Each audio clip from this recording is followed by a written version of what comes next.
तुमच्या बाळाच्या पहिल्या वाढदिवसा अगोदर कोणत्या गोष्टी खाद्यपदार्थांमध्ये टोटली अवॉइड केल्या पाहिजेत याबद्दल आज मी तुम्हाला सांगणार आहे.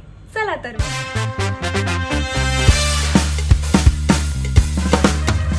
नंबर 1, सॉल्ट, मीठ.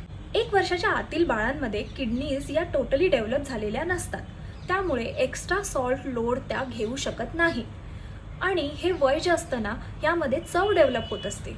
जर बाळाला आत्ताच खारट खाण्याची सवय लावली तर पुढे चालून सुद्धा त्याला खारट खाद्यपदार्थांकडे ओढा निर्माण होतो आणि त्यामुळे लॉंग टर्ममध्ये हायपरटेन्शन म्हणजेच उच्च रक्तदाबाची रिस्क वाढू शकते. हे स्टडीजनी प्रूव्हन आहे. नंबर 2, साखर म्हणजे शुगर. आता शुगरमध्ये न्यूट्रिटिव्ह व्हॅल्यू 0 असते आणि भरभरून कॅलरीज असतात, याबद्दल आपल्याला माहीतच आहे. आणि आपण बाळांना जे ट्रीट देतो जसं चॉकलेट्स, कपकेक्स, कॅन्डीज यामध्ये भरभरून शुगर असते, त्यामुळे लॉंग टर्ममध्ये ओबेसिटी आणि टाईप 2 डायबिटीज म्हणजेच मधुमेहाची रिस्क वाढते. हे देखील स्टडीजनी प्रूव्हन आहे. नंबर 3, हनी म्हणजेच मध. आता वर्षानुवर्षापासून एक मिथ चालू आहे की लहान मुलांना मध चाटवलं पाहिजे, पण मधामध्ये क्लॉस्ट्रिडियम बोटुलिनम नावाचे जीवाणू असतात ज्यांचे स्पोर्स असतात.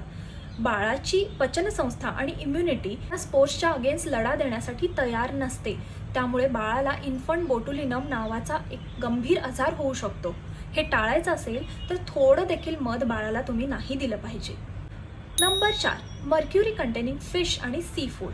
आता मर्क्युरीमुळे बरेचसे ब्रेन आणि नर्वस सिस्टीमचे डिसऑर्डर्स होऊ शकतात, त्यामुळे लहान मुलांमध्येच नाही तर प्रेग्नंट विमेन आणि लॅक्टेटिंग मदर्समध्ये सुद्धा मर्क्युरी कंटेनिंग फिश आणि सी फूड अवॉइड केलं पाहिजे. नंबर 5, चंकी फूड म्हणजे काय? शेंगदाणे, कडक डाळी, पॉपकॉर्न, हार्ड कॅन्डीज अशा चंकी गोष्टी. 1 वर्षाच्या आतील लहान मुलांची गिळण्याची क्षमता पूर्णपणे विकसित झालेली नसते, त्यामुळे अशा चंकी गोष्टी जेव्हा आपण त्यांना देतो तेव्हा त्या अन्ननलिकेऐवजी श्वासनलिकेमध्ये जाऊ शकतात आणि चोकिंगची रिस्क वाढवतात.